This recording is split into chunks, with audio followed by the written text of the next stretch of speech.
You think your language is cultured? Civilized? Think again. Every day you speak with the ghost of a pirate.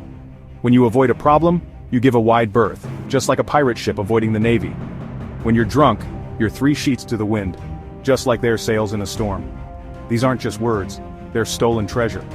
They are the secret code of a lawless world, hidden in plain sight. And today, we're going to dig up the story of the woman who lived them all. Her name was Anne. She has just made a choice. A deal with Captain Calico Jack. She's trading a golden cage for an iron one.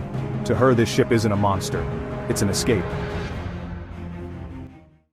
Still all thumbs, girl? If you want to earn your share, you have to learn the ropes. There are hundreds of them. And she was right. For a pirate, confusing the rope that trims the sail with the one that holds the cannon could mean the difference between treasure and a trip to Davy Jones's locker. A fatal mistake. That's a long way down. What in the world are they doing? That's the devil, the hardest seam to reach. When it's your turn to hang over the side with nothing but sharks circling below, you'll learn there's always the devil to pay. A grim reminder that her new life of freedom had a terrible price.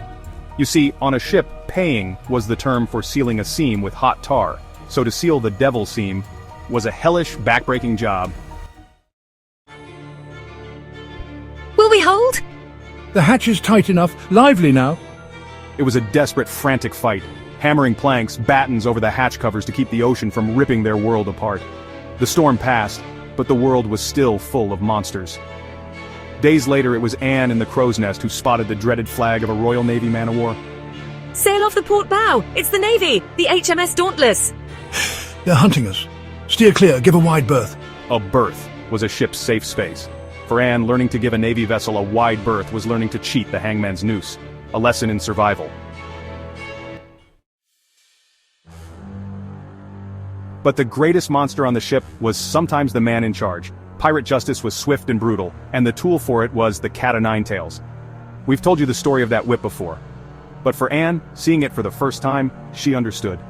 The sheer terror of it was enough to choke the words from a man's throat. Look at that sad display. They're practically begging to be robbed. That vessel is 3 sheets to the wind. Sheets? On a ship? What, are we making the beds? The ropes that hold the sails, girl. Theirs are loose, flapping about.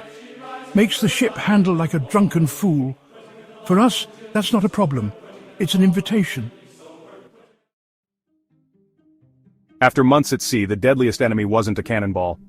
It was a cough. A fever. To be allowed into a lawless pirate haven like Nassau, a crew had to prove they weren't carrying a plague that could wipe out the entire port. What happens if he doesn't give the signal? Then we all die of plague or thirst out here. We need that clean bill of health. It wasn't a fancy paper, just a simple signal from the pirate portmaster. But for Anne and the crew, that signal meant sanctuary. It meant they had cheated death one more time.